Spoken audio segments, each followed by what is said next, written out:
Then, blood spatter. "His daughter was with him." My defense comes out scratchy through my parched throat. I don't know how long I've been in this crude prison cell, buried deep in the basement of the hotel. Hours? Days? Not days, or I'd be dead without water. I always thought this was a utility room. Now I know differently. This is where you go when you rebel, when you refuse to cross the line from villain to monster. Your job was to extract the information by any means necessary. And now we have nothing. Worse, we tipped him off. You had the perfect weapon. Do you need a demonstration?" "She was just a little girl." Air expels from my lungs at the sharp thud of a fist in my side. I double over on the floor, coughing out the remnants of putrid air and stale blood. Dry heaving echoes off the concrete walls, and my heart hurts for the victim of that discordant melody. Then I realize it's me.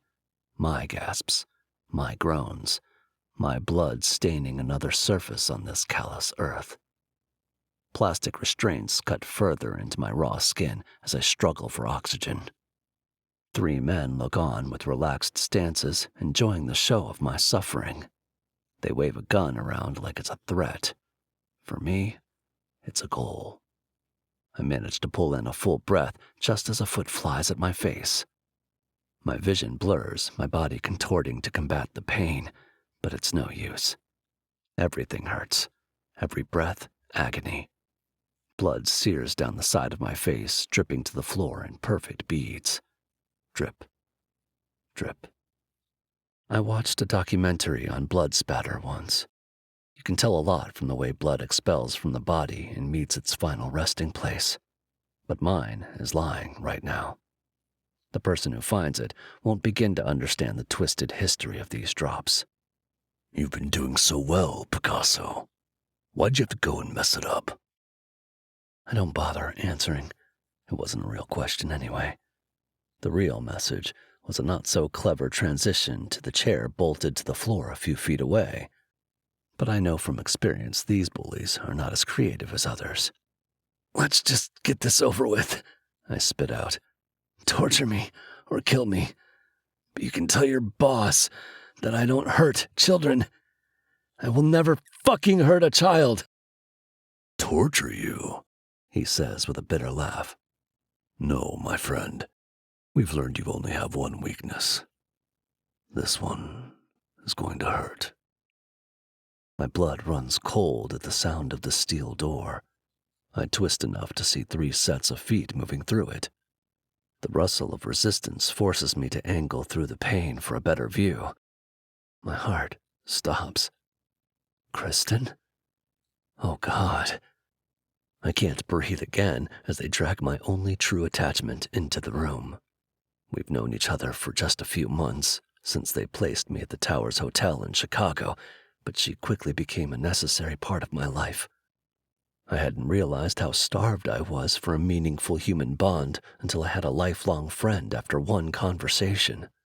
She was an instant connection that seemed endless, symmetrical to my brain and soul that rarely find a match. And then, the kiss. And then, she was everything. Her red, puffy eyes widen when she sees me. The tape prevents any verbal protests, but betrayal burns in her frightened hazel irises as they piece together the scene. By the cuts on her face and disheveled state of her clothing, they've already started on her. But Kristen is just an innocent victim, a bystander who got caught in my riptide. She's not equipped for this, not like I am. They know I'm only vulnerable in one place. I've kept it locked safely in a notebook for most of my life, because this is what happens when my heart seeps out. This is why my true self can't live in my world. "You bastards!" I growl for her sake. So she knows I didn't want this, as if that makes any difference in these perverse moments.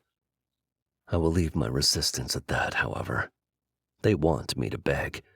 They want to see me crack and splinter and dissolve in the wake of a shattered conscience. But I won't. I will give them nothing more than what they've already stolen from me. So I remain stoic as they shove their confused, terrified hostage into the chair. Stoic as they reach for the knife and flash it in front of me like a trophy.